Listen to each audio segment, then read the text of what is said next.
Tatsaviturvarenyam Bargo Devasya Dhimai Dhiyo Yona Prachodayat Om Bhurvasvaha Tatsaviturvarenyam Bargo Devasya Dhimai Dhiyo Yona Prachodayat Om Bhurvasvaha Tatsaviturvarenyam Bargo Devasya Dhimai Dhiyo Yona Prachodayat Om Bhurvasvaha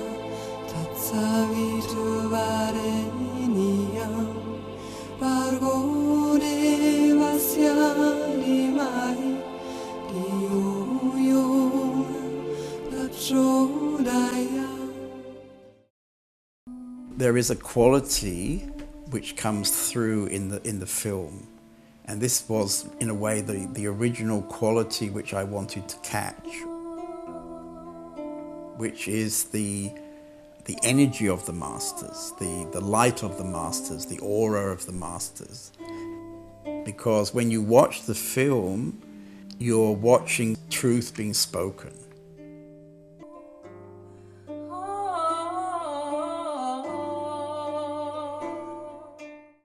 Many seekers are looking for enlightenment as if it is an experience. What is enlightenment?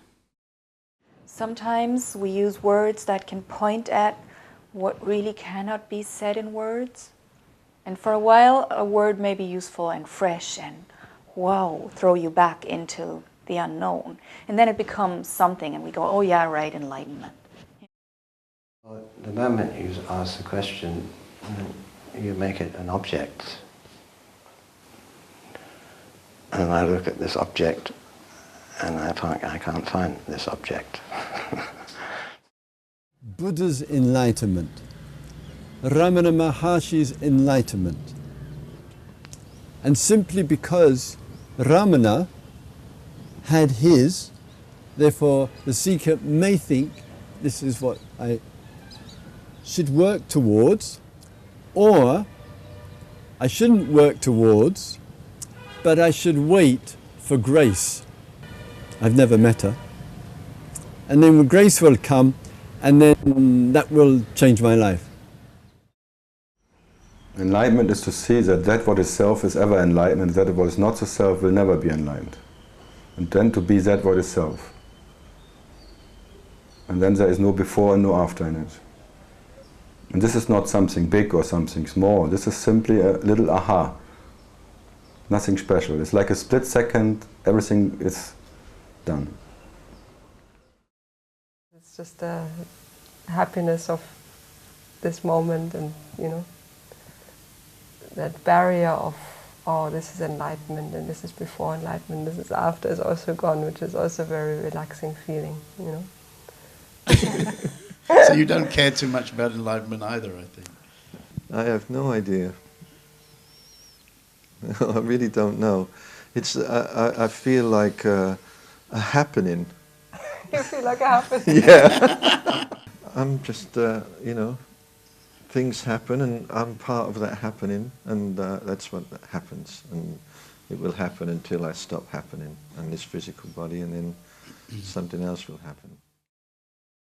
This word is one of those words which has a strong emotive energy in it.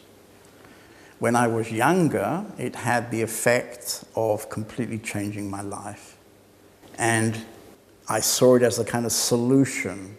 Later on, it became a difficult word when I realized that there was no such thing as enlightenment.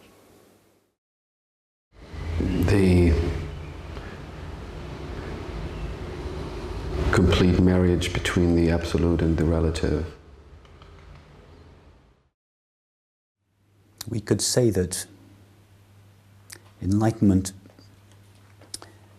is the experiential understanding that what we are is unlimited, unlocated presence. There is no such thing as personal enlightenment. Enlightenment is simply the end of the person. The problem for the seeker is that they think they have to find something else. So they look for states. They look for states of peace or whatever they think enlightenment is. For most seekers, the belief is that the enlightenment is like a spiritual lottery.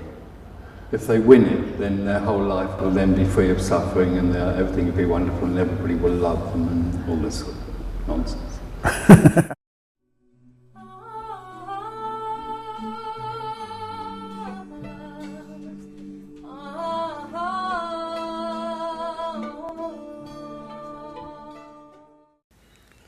Ramana said self-enquiry is the most direct route to realizing the self.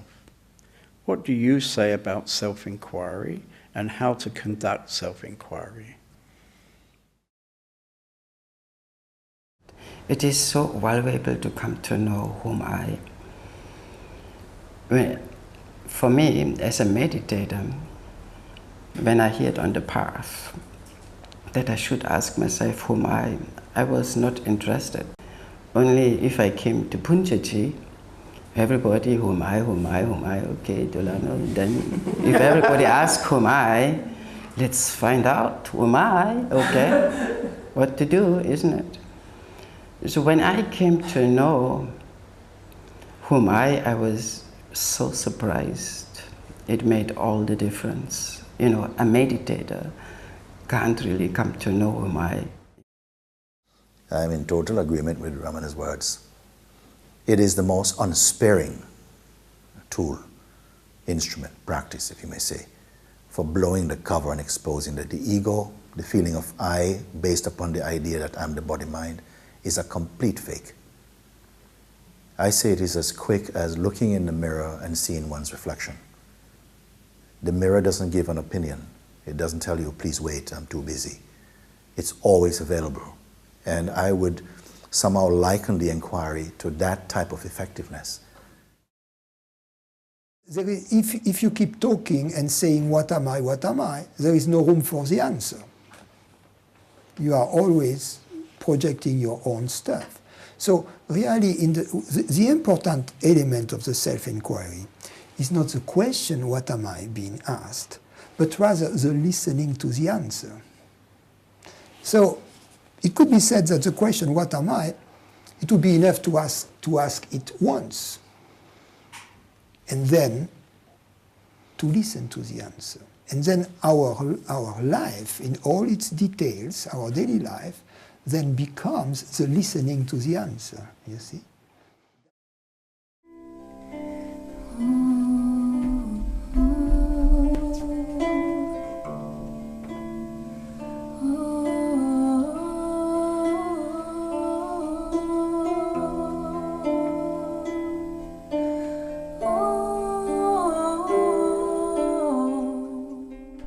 In the last years, I've gathered much from meeting all these different masters. There is 16 answers to each question. But if I read through the book or I look at the film, there is a kind of thread that goes through the whole book, which is like the teaching, I would say, you know, like the teaching. And this, the teaching, has definitely influenced some aspects of what I would share with people.